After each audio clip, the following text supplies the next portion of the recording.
Good evening, everyone. Hello, hello.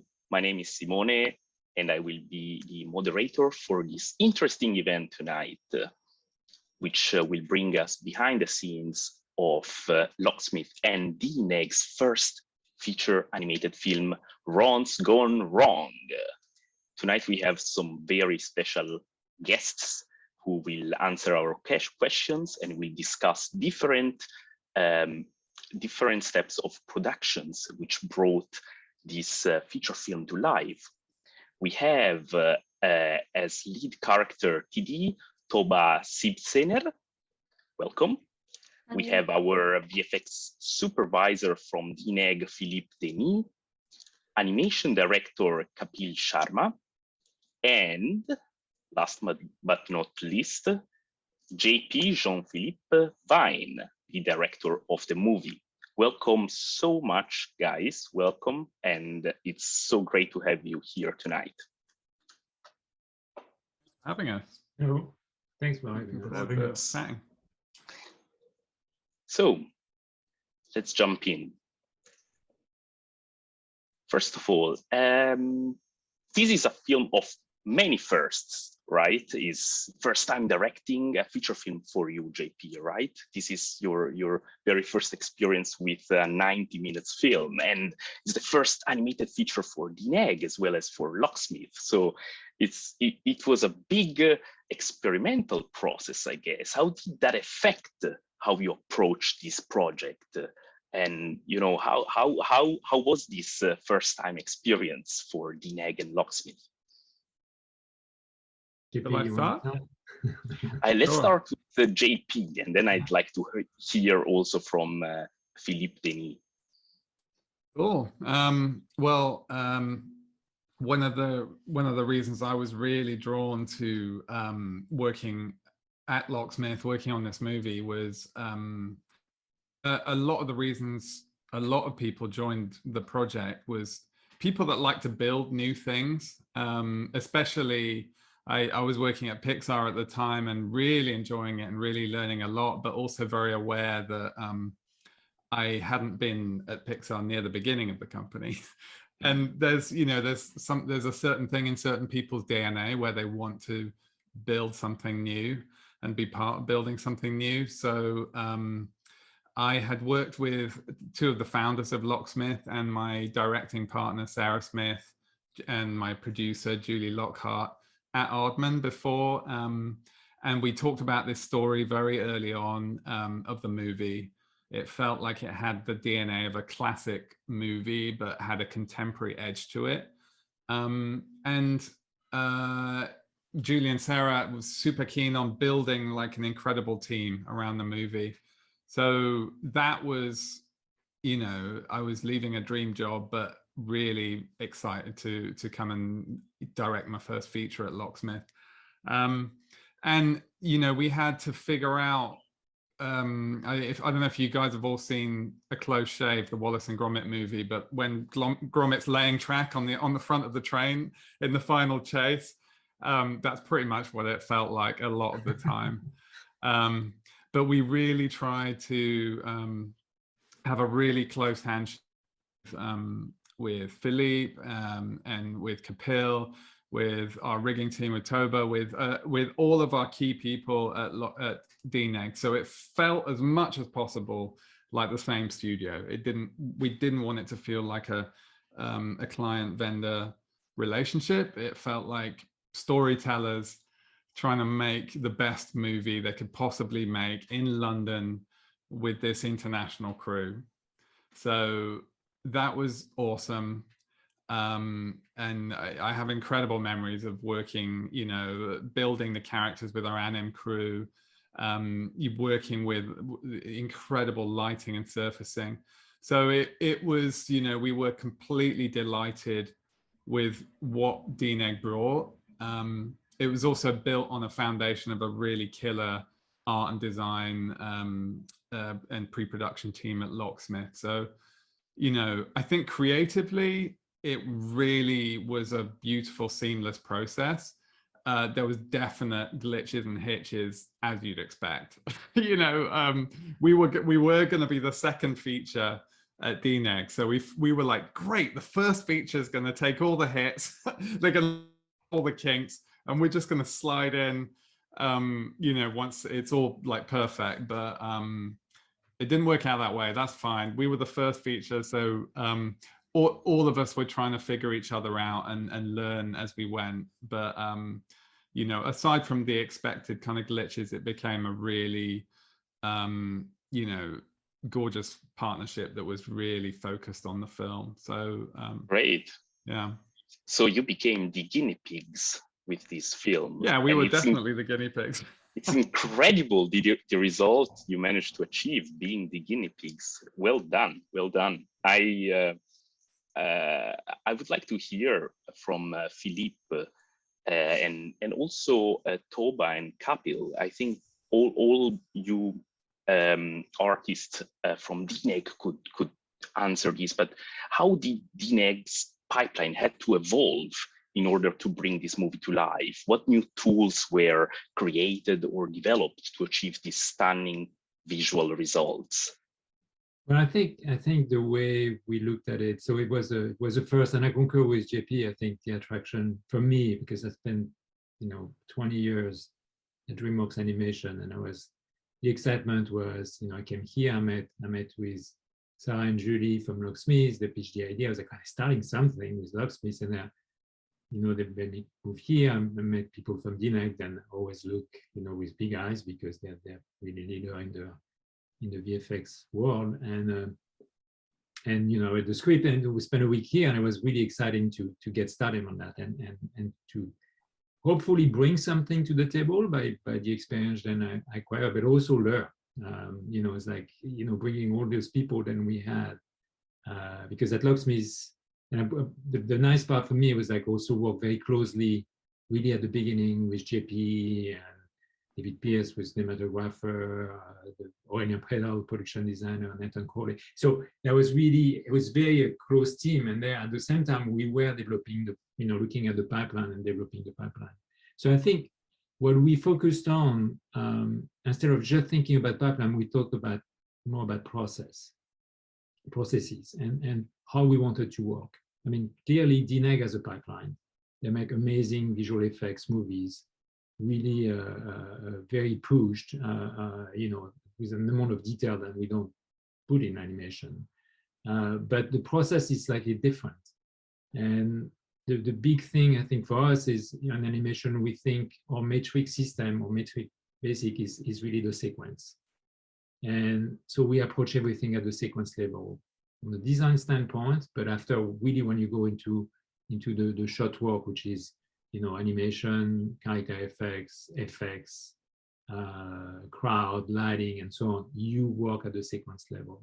It's not always the case in VFX for several reasons. First of all, because I think the big difference also between animation and VFX is really historical. Animation is really based, all the big studio of animation, even in CG, I think is based on the schedule of what Disney was in the 90s. So we inherited a little bit that history. On the VFX side, it's more from the live action. They used to work with plates and match plates. So it was like, okay, well, here's a shot, here's another shot. So it was more piece by piece, if you want. Now, what is changing now, because they also have full sequence, not full CG in VFX. So the two worlds are coming together a little more. But there is still an historical process. So what we had to really work is what was the process for us we will work for animation. And that's where we made some adaptations. So one of the bigger things we did was actually, and I was not at DNEG yet, but it was changing the lighting tool in the process of tool. And so we adopted Katana and Wonderman because it was again, working with at the sequence level, doing key lighting, propagating the data in terms of the lighting rig and so on, was an important part because we were much more efficient. The layout was another aspect because we had to start layout. But I'll let Toba and Kapil to talk. There was same push as well on the animation side of things. Yeah, I think like as far as like pipeline, you know, we started with like something that had already been developed for like 20 years. You know, DNEG has had this VFX pipeline that they've built on, but then as we started to do feature animation, we really needed to start to adapt. And it's funny, JP, when you say that whole comparison with Wallace and Gromit, I've never heard you say that. And that is something that I was telling people while we were doing stuff, talking about that meme, pulling up that image, being like, this is us, like right now, laying down the tracks and trying to keep up right now. And it was a huge learning curve that like, there was so many new requirements. You know, in VFX, it's more, realistic expressions. It's very atomically correct in those emotions. And you know, Kapil and we went back and forth with, oh, we need to pull this over here, we need to stretch this arm over here. And so we needed to build upon what the VFX had for feature to be able to use those things and go back and forth. And that relationship that we had with Locksmith, actually, like I was creating rigs that we could then take a look at inside of our daily sessions to see, oh, we want to adjust this, let's shift this over here. Okay, back to the drawing board. All right, we need to adjust that. But we were kind of always going back and forth to really push and push to get the expressions and the emotions and everything that we needed to get with Kapil. Great. I mean, just to add on that, because Philippe, you kind of put emphasis on process, which is one thing. And I think for animation department specifically, the main concentration initially was to get the feature culture in. Because, you know, in feature animation, you're playing a longer game, you're working on a movie for a year and a half, sometimes more than that. And you're really concentrating towards the design, towards the art of it, rather than just capturing whatever real life does. I mean, you are capturing that, but there's a certain design value to it. Like I remember, like initial development stage, we used to show JP like so many poses or so many different things, and it was never like we showed something, oh, this looks great, and move on. It was always like, okay, let's see where we are gonna go from there. And that learning process was quite, I wouldn't say new, but something unique to DNEG, just because they've been doing a lot of VFX. So just building the team, that culture, you know, in animation department was one of the main thing, where it's just like, yeah, 70 animators working on the same thing for over an year, and you still want to be consistent, you still want to achieve you still want the main characters to feel same throughout the movie, even though it's going through, you know, different guys throughout this. And that's why we had to help JP, because he was pretty clear this needs to be achieved. But behind the line, how to achieve it, what are the tools we need, all of that jazz was something we really had to sort out. In terms of tools, I guess, as what Toba was saying, it was like we did end up using what was already present there, but we did have to, you know, revisit a lot of it, a lot. Like it generally, I think, it was the requirement which was driving what's needed. So, you know, oh, we need to achieve this shape. And most of the time, the shapes were very graphic, very design based. And that's something that you need a modeler who understands what the design is. You need a rigger who understands what it means to you know, push this so that you get the specific line, and what it means to get that, you know, perfect crease and all. So I think it's just the combination of those things which were a bit of a challenge at the beginning, but once the wheel was moving, it was just pretty great. Wow. Yeah. Thank you. We had also, I just want to emphasize, because there was a huge part in the movies. I mean, with a lot of challenges, but one big one was the integration of motion graphics. And I never worked on a movie with so much motion graphics. And actually, our motion graphics supervisor, we worked a lot in VFX, never worked on a project with so much motion graphics. Not only because of the size, but also the importance of, because there was a lot of storytelling, and as Jada about it, with the motion graphic, and we had to fully integrate it to the pipeline. Before, it was not an afterthought, but something that you added in compositing. We needed that to be actually sometimes seen in animation for the animator, but also for the director, so they could make comments. So at every strat and layers of the pipeline, motion graphy was integrated. That was just a huge piece of the pipeline that we had to resolve as we were making the movie. Yeah, and that of its own. And that brings me to the next question, really, because motion graphics were largely used for the robots. And being an animator myself, I absolutely love the performance of the robots, in particular Ron's performance. I'm a big fan of the animation team, Kapil, you know, what you did and what the rest of the team did at DNEG. I think it was fantastic. But how did you enable the animators to control the facial expressions, and to what extent they could micromanage the glitches and imperfections and the movement of the eyes and mouth? You know, well, how did you do that? Because I would have loved to put my hands on that rig and see it for myself. Yeah, so I think like we started out with something a little simpler, where we were trying to kind of get away with using images, maybe we could get through that. And we quickly learned that, you know, every shot is going to need something different. Ron's face is going to need to do something different over here, over there, underneath, to the side. It's going to need to pixelate. It's going to need to disappear, to reappear, to, you know, it was just needed to be insanely flexible. So what we needed to do was to create a set of curves for the face, so that animation could really just pull around those curves. And then we took those curves and rasterized them, so created them into pixel space and projected them back onto his body, so that they could really just do whatever. And then you could pose it, pinch it, you know, and you could apply any kind of distortion or pixelation to it, all on top of those curves.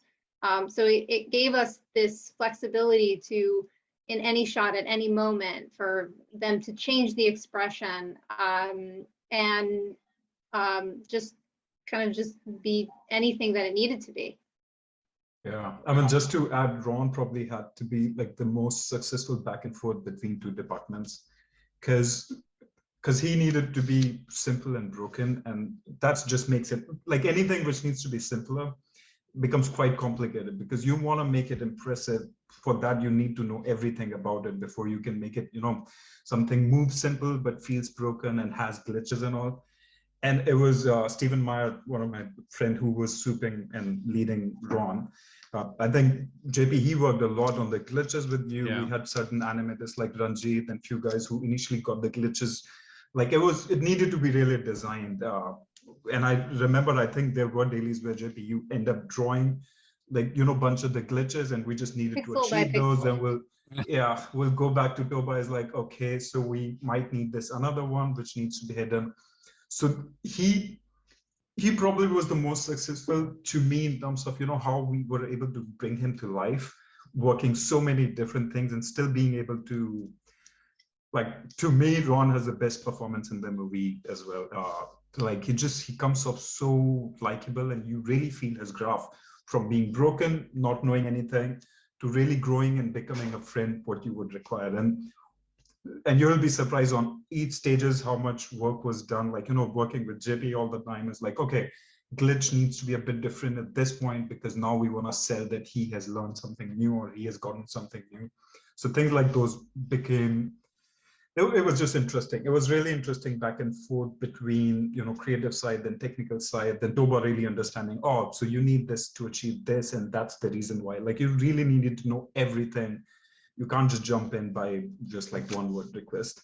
I don't know, JP, if you want to add to that. Yeah, wow. I mean, I would just say, like, kind of, you know, in awe of you and your team, Toba, and what Kapil and Steve and all the animators did, because, you know, we just had this idea that he's kind of like this broken Game Boy, and that screen had to be actually way more interesting than all the other super cool bots because of how versatile it is. And you know, the patience with which you guys kind of took on the challenge of, like, not only doing glitches and not only pixelating, but making it have a sense of design and intent and a posable onto it. One of my absolute favorite shots in the movie, there's loads of them, and I know who animated every single shot, but there's one when you know, when Donka picks up Ron and then his eyes flip around and then become tiny between his wheels, and that's like, yes, that's exactly what we wanted. We wanted that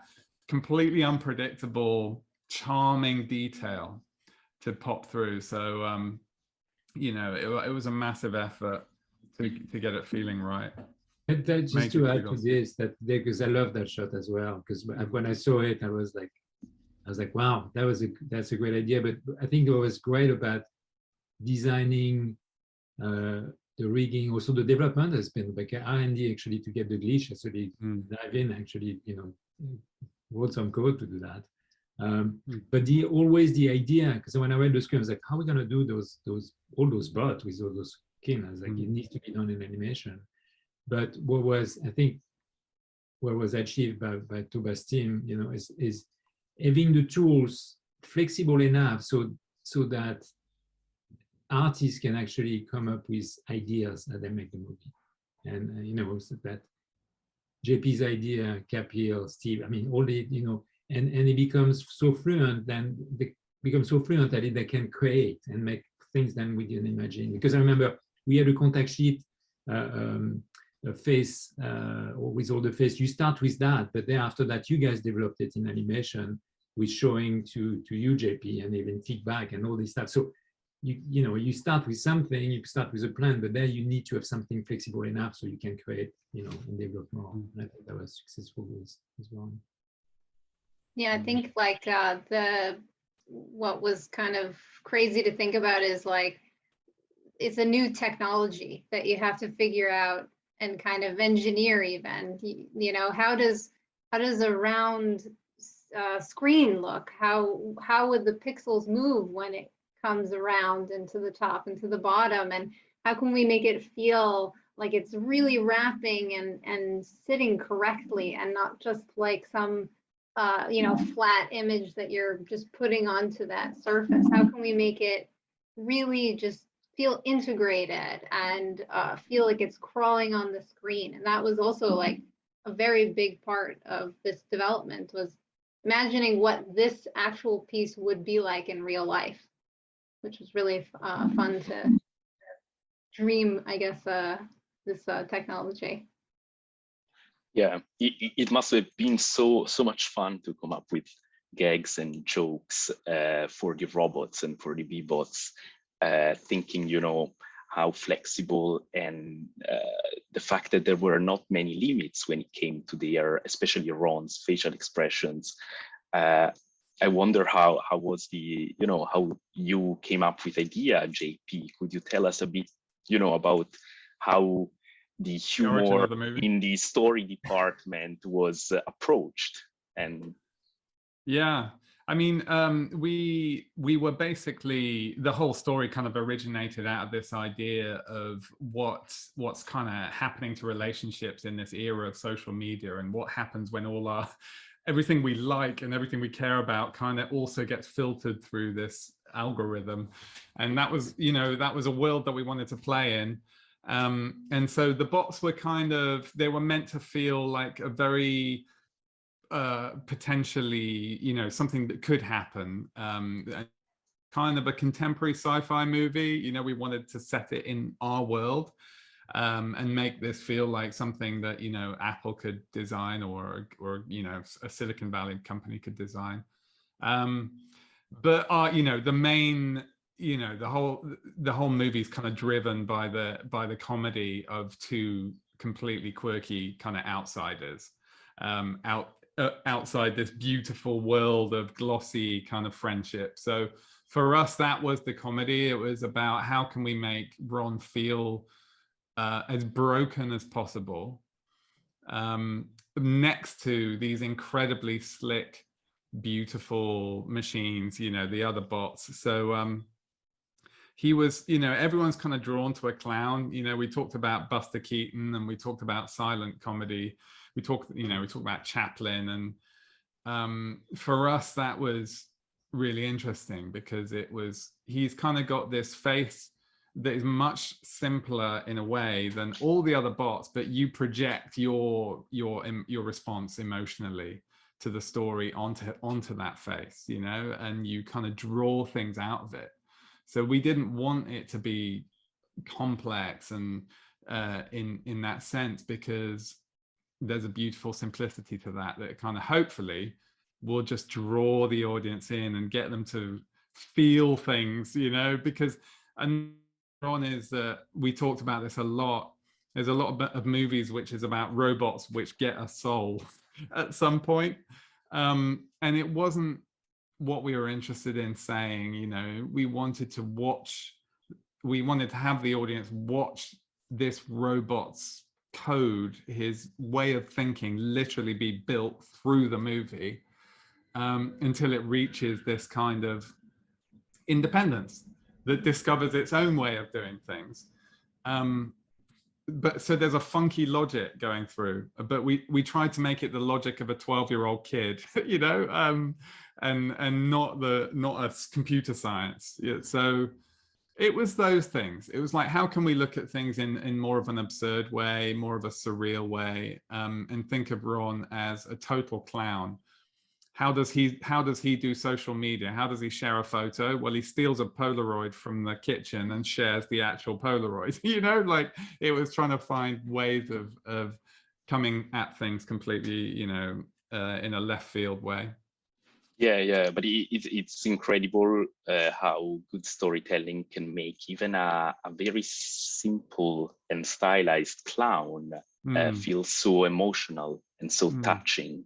And can empathize so much with the audience. That's something, you know, that you need great storytellers for that. And it reminds me of robots from the past, such as Wall-E and Baymax from Big Hero 6. You know, all these robot films which make you laugh but also cry at some point. And I really felt Ron's Gone Wrong was a film which is highly enjoyable for the humor, but also for the emotional stake and the emotional bits that are in the film. And that would bring the next question for all of you. This movie is about friendship, but also loneliness, and about the relationship with technology. You have already touched on this, JP, but it's very deep. There are some beats and some scenes which are actually very touching. What do you think Ron's Gone Wrong is trying to say to the audience? What's your favorite theme about this film that really resonates with you? Well, the thing that I remember, Philippe, you asked me like about in 2017, I think you said, you know, the question everyone should ask really is like, what is this movie about? Because, you know, I think you'd heard the pitch.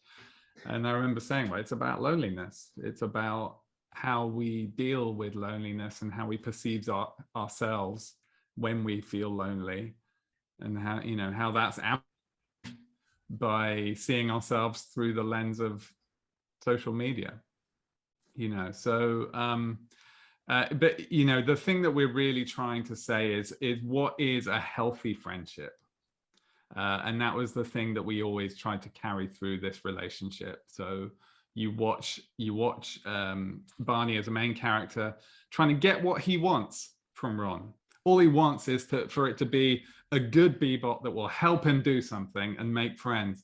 But the story hopefully makes Barney and the audience realize that Ron is the more compelling character. And Ron, as he gets more independent, starts to challenge Barney. And that's something Barney's not ready for.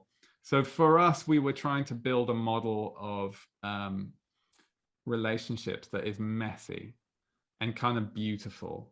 And that is what becomes the kind of, in the finale of the movie, like the thing that transforms their relationship, transforms all the other bots in the network. And so that for me was what's resonance. It made me think about my friendships, you know, how I want to know more people that think differently to me, that behave differently, and we're still friends, you know, we still connect. And that that was what we cared about, especially as we're sort of making this in a period where it felt like there's an amplifying of polarizing views, and or we sort of express ourselves online, it feels like it becomes more and more polarizing and less connected. So this movie is really about taking the opposite route and being messier and being simpler and celebrating that. Nice. Any other thoughts, guys, about the theme? I think there is not just one theme. I think it spoke from yeah. You know, my friends, we went to saw the movie with the kids, and we were just talking before, and I think, you know, the kids loved it, but the parents really, the feedback was like, really great movie, because I think it spoke to the society today and the complexity of, you know, yes, friendship, but also social media and how kids deal with it and the loneliness. So there is, I think there is the multi-layering of ideas behind, and the richness of what's behind the story, or people can relate to it because it's very actual. But just to add to what, because I think, JP, you explained it really well what the movie was about, but there's few things which jumped out. First, of course, the friendship between Ron and Barney was really, really, like the way it went was really good. And I was taking care of Barney and Steve was Ron, and me and Steve were really good friends. So that really helped us to see that how initially Barney just wants a bot who just follow what Barney is saying, and then slowly just becomes a friendship. Like there's a friendship which needs to be there. Something which really hit me, like as an audience, if I don't look at the movie, you know, just I worked on it, was that if you notice, Barney ended up being exactly what he was at the beginning of the movie. Means he doesn't have a bond or anything. And I really, and then his friendship with his, you know, other peers, like his other friends. And I find like the message of how we really, you know, think what we are, like what other people are thinking of ourselves, and that fear really keeps us away from what we actually are and what actually we can do and who we can talk to. And most of the time we just forget that others also have the same kind of insecurities and fear. Mm-hmm. And I guess just the overall journey, like the, not just with the parents as well, with Donka and Dad, like at the end, the message, of course, there's so many, as Philippe was saying, but this thing really stuck to me is where you need to get over your insecurity sometimes, because nobody knows what the actual thing is. Nobody knows what's going on like 100%, but everybody has their own thing, and everybody is open for a dialogue. Like everyone is open with them. So even though he ended up being exactly in the same situation with no bot, but he is a different Barney now. He understands the values of life, and he is more mature than what he was at the beginning of the movie. Great. So, yeah. Thank you. Thank you. Now, Ron is done and it's out for everyone to see. It came out on Disney Plus mid-December. It had a great,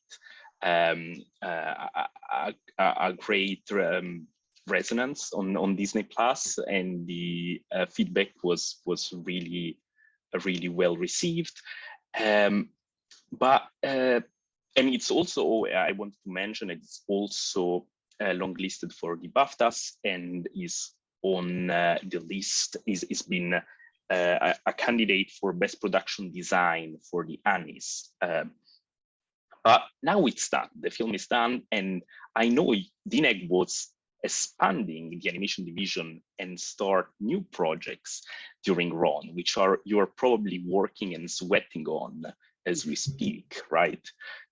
What lesson did you learn from Ron that you are putting into effect now, and how is that expansion going at DNEG?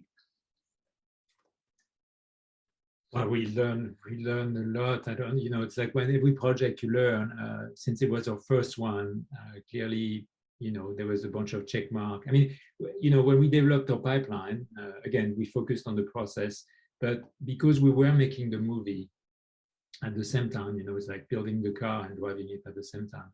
So you can have like a long time plan, long time plan. Well, you know, you're going to have to make some concession, because your movie is not coming in 7 years, it's coming in 2. So you know, there are things you put on the side. Is okay, we'll do that. We'll deal with that later, or it's a more long-term development. So once the movie was done, we really, you know, post-mortem look at the things we wanted to improve, and that's what we've been doing on all fronts. And you know, in animation, I think in lighting, we even changed a little bit of our color space to have a better response. So on all fronts, we're looking, you know, the pipeline.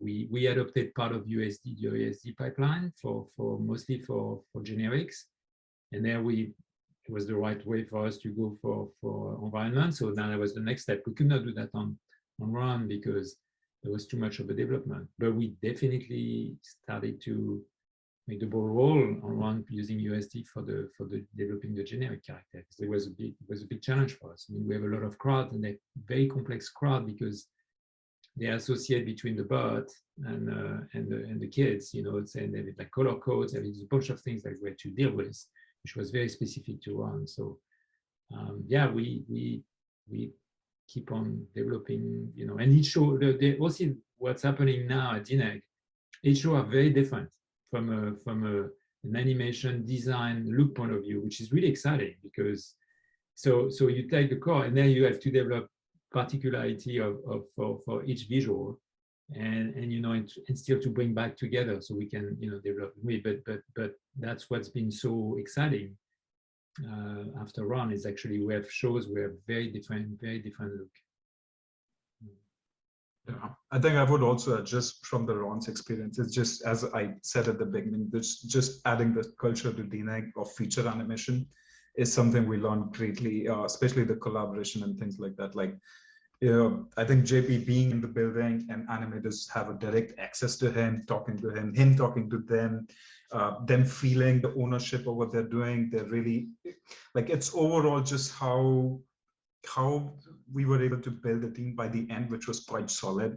Like, I think last 3 months we had a team that you can give them anything and they know what needs to be done for the movie at least. And all of that really helped to build teams for the next shows. It really just showed like, okay, you need this dynamic, how departments should talk to each other, and to what stage, what things should change, what are the things we should be quite critical from the beginning itself, what actually we can give up, but what is something which we really need to keep on is really helped. Like from my show, the collaboration between departments was extraordinary. Like I find we really took a big step, like we learned a lot on board and we really took a big step where all surfacing, rigging, animation, in fact, even lighting, because the kind of look you have, it just really, that was pretty awesome to me. Like how quickly we got to that level. Not just on new shows, but even by the end of Board, actually, we were already at that stage where studios start to feel like, it's a feature animation studio. We know what's going on and what we're doing. Yeah, I think something big that I learned on this project, which normally in projects, you know, rigging is always talking to animation. That's the usual thing. We're just always talking back and forth, giving them what they need. In this project, we were talking to design, to motion graphics, to rigging, all the way to animation, to lighting, because we needed to take things from the design points in a graphic design all the way through to the rig, all the way into animation to give them the flexibility they needed, and then all the way passing all of that information down through to the render to actually see it. So, you know, that was very unique to this project. I think I'm on a new project and I've not really had any communication with my motion graphics department yet. And you know, in this project, I think I was talking to them from day one. It was very unique, this one. So every project is really different. Every time you have to learn and rebuild the pipeline according to what you need. But is there something that you are using now that you learned during Run, or has been all scrapped and started over? Oh, I'm definitely using that technology that we've built, you know, for the face even on my current projects. I know in other projects they're also using that technology. So, our R&D team created, proprietary things that we could then build upon and utilize in very different ways. It wasn't just this one thing that's very specific to Ron, and it was really great that it was so flexible that we could take it to other shows and use it in other ways that we weren't even thinking of using it for. Yeah, we're trying to leverage as much as possible. I mean, you don't want to rewrite a pipeline for each show, especially when you have to. So the first one was definitely heavy lifting, and then we improving, we changing on areas that we need to change, but we just keep on improving on this. I think what Toba was talking about, I think it's very much probably more common in animation, or rigging is involved with a lot of other departments. Because everything translate, it has to be, and especially around because of the motion graphic because of the bot, that integration throughout the pipeline needed to be done. So I think that was probably the specificity of Ron's. So thank you so much, guys, for these answers. Have been very interesting and eye-opening. I think we are 15 minutes from the end. I would like to hear from the audience if you have any questions. How do I find that? Should I see it in my Q&A? In the Q&A. Here we go. Q&A window is a few. Perfect.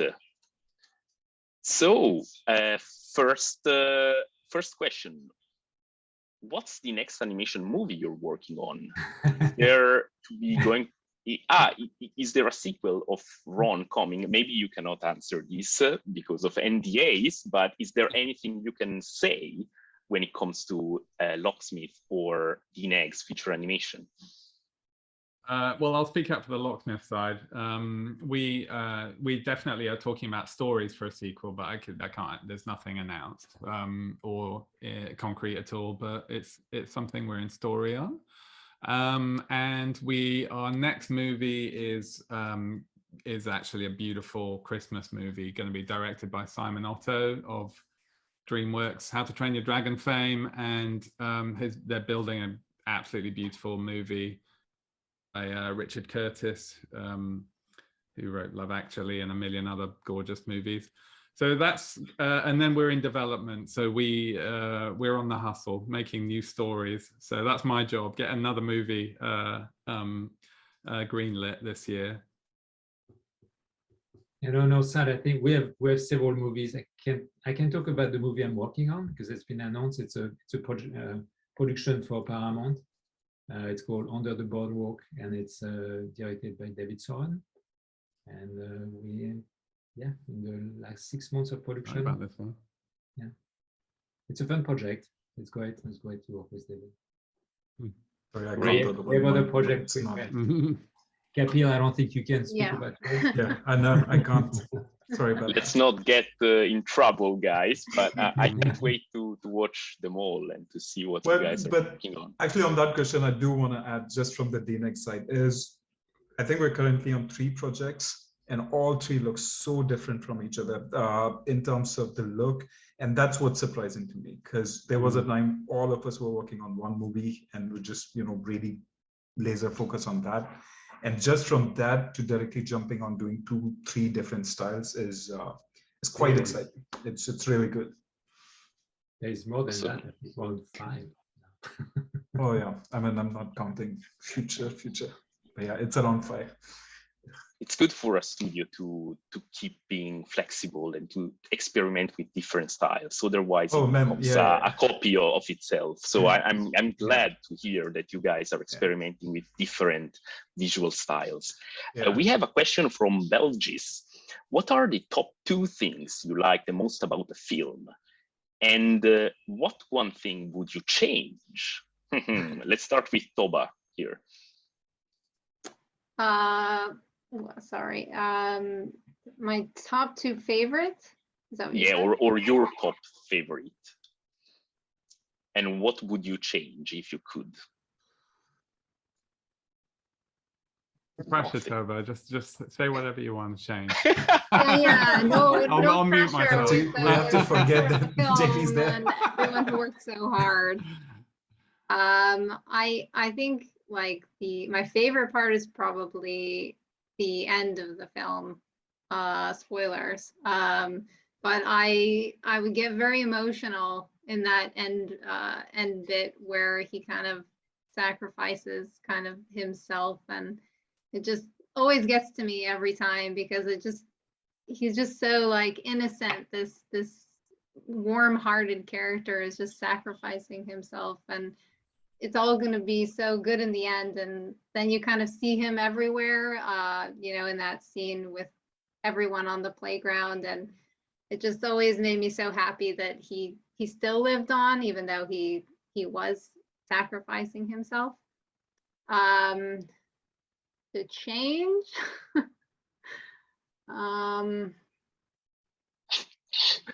You don't have to answer. Don't worry. You can skip if you want.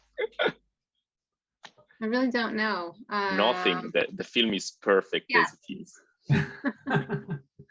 Nothing's perfect. It's just like extracted from our hands as we scream. That's the only thing that happens.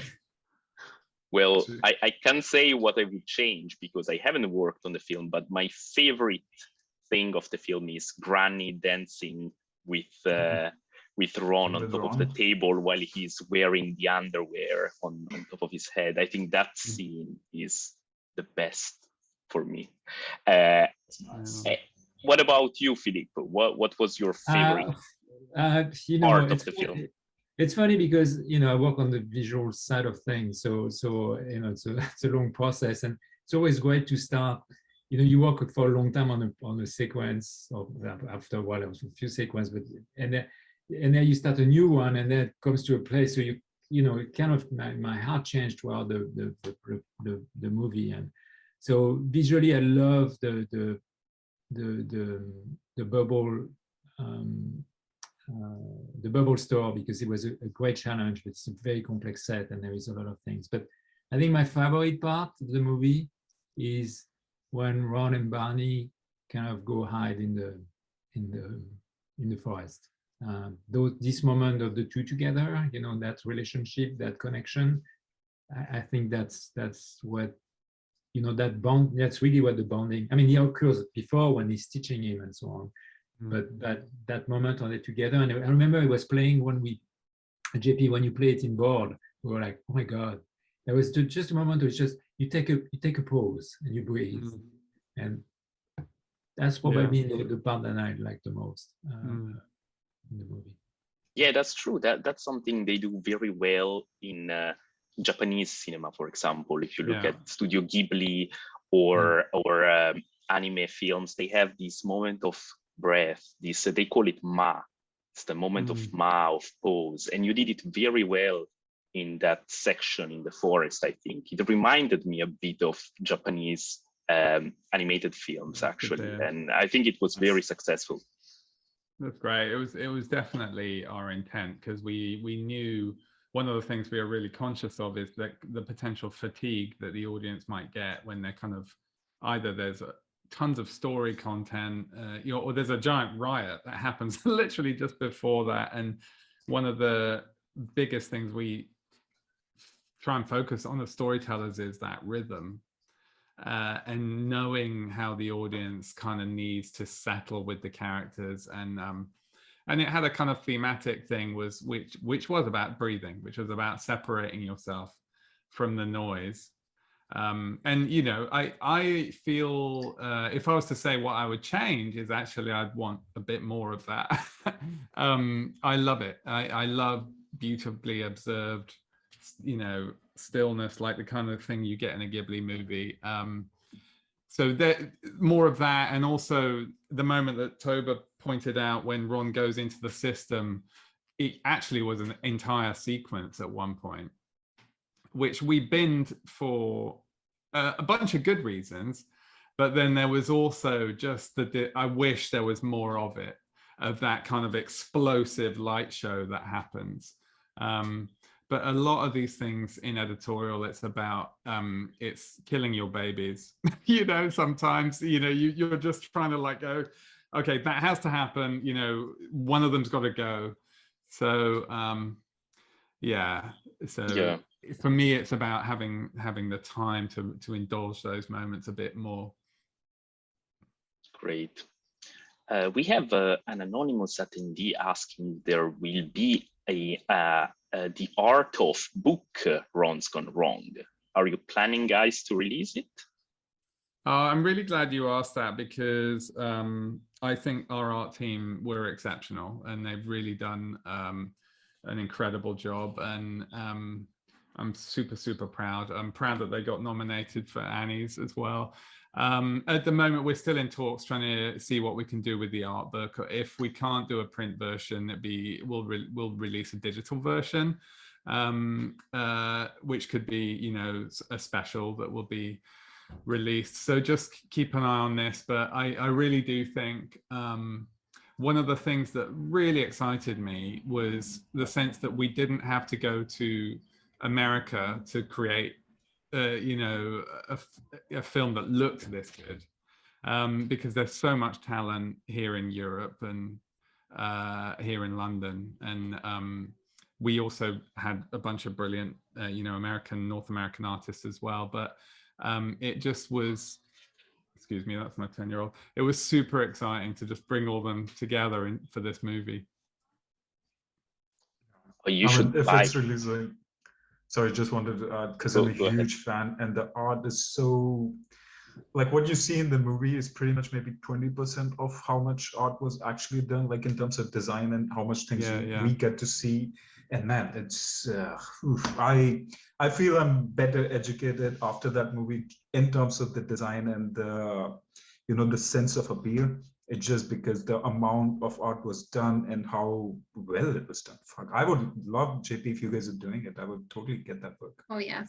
I mean, you could do a book just on Ron, because between Till Novak and Aurélien Prédal, I mean, the design of Ron. I mean, we talked about the, you know, the rigging aspect, but the Ron is such a complex. Even though it looks so simple, there's so much richness, and there's layers and layers of things, and to figure out actually when you need to be the component and you need to be inside to make him look like a piece of technology but not compete with his performance and so on, took a long time and a lot of research and a lot of time. Yeah, oh yeah, pages of design. Yeah, he's incredible. Well, I hope this book is gonna come out, because I'm intrigued now. And we have touched that topic before with Toba, I believe, but there is an interesting question here from another anonymous attendee. When you say that the faces were projected on, did you do this at a texture level, or did you project in Nuke in post-production? I think you mentioned that before, but could you explain us how you did that? Yeah, we projected inside of Maya, and then while animation was actually working, they could see that projection onto the face. So it was that was what they saw inside of Maya. And then I think there was also a bit of a post-production on just inside of rendering it inside of Katana to kind of reapply that projection, but it was a kind of a one-to-one thing that happened, and we didn't really do much post-processing. Most of the post-processing had to happen inside of Maya so that Kapil and his team could, you know, get all the pixelation and stuff happening live. It was essential to work that way, because it would not have been affordable to actually post after, and it will also take the important part for the animator to see directly exactly what they were animating with, and for the directors, you know, to actually give feedback directly in animation. That is, you can't go back after and matching your the body animation and your poses with it had to be fully controllable in animation. And that was true as well, by the way, for the other bots, which were more complex from a visual standpoint, because they have the skin, the less complex that they could not do everything with, but it was driven by design and motion graphics, all those different poses. We had 12 characters, 12 birds. But the rig could determine how to change from one pose to the other and actually trigger the different skin that were developed and the poses of the skin that were developed by motion graphics. That also needed to be seen during animation dailies and crowds as well. Mm-hmm. Cool, cool. Thank you, Philippe and Toba. There is time for one last question, and there is an interesting one from Jake to JP. JP, you mentioned that the initial idea for this film came a while before production began. When you first approached DNEG, or Locksmith in this case, how much of the story or movie was done? Did you approach with concept art and a script, or a full animatic, or a partial animatic? What did you have at first when you approached the studio?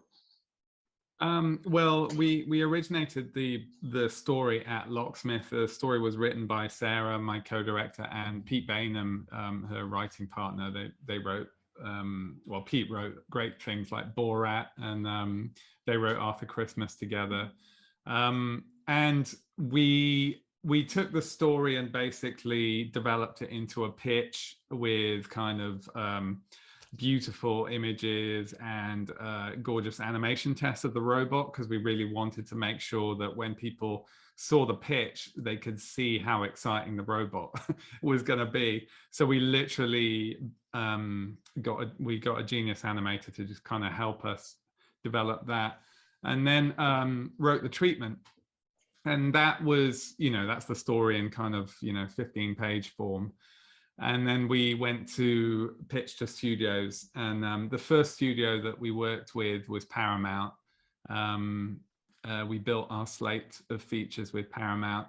It didn't work out with Paramount, but then we took it out to pitch again, and then we worked with Fox on it, and then Fox sold it to Fox was sold to Disney.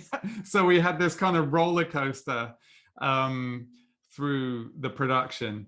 But yeah, in answer to your question, we didn't do an animatic. We didn't have a complete script, but we had a very complete pitch and a treatment when we took it out to get greenlit for funding.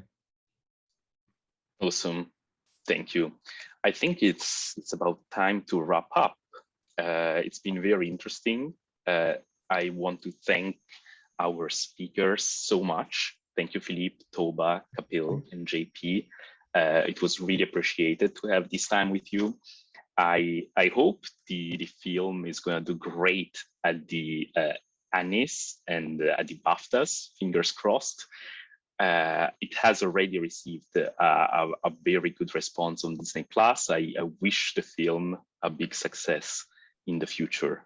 Thank you for being here with us. Thank you to the attendees who have been listening to us. And to end with, I want to remind everyone that SIGGRAPH, the chapter of London SIGGRAPH, has been working a lot throughout these 2 years of pandemic to bring you more and more interesting events like this at home. They keep working hard, to make sure that you have these free events because they are always free. London SIGGRAPH is a charity, and we are all volunteers, which make this really to share the knowledge and to bring the VFX and animation community of the UK together. So just consider maybe signing up and becoming a member. You can do that by visiting the website. It would be massively appreciated. But yeah, big round of applause to all the SIGGRAPH London volunteers who keep working hard to keep this alive. Well done, guys. And thank you again so much. And Bobby, you wanted to add something to that? Yeah, well, we have another event coming up on Friday, which is with you, Simone, and your amazing film. So check out our website. We have another event coming up with Simone for his film Only a Child, which has won many awards and is really amazing as well. So yeah, I knew you might not mention it, so I wanted to make sure that Awesome. it doesn't get lost. So yeah, and thank you everyone. Thank you, Bobby. Thanks, guys. Thank you, guys. Have a good night. Bye. Bye. Good night. Bye. Bye.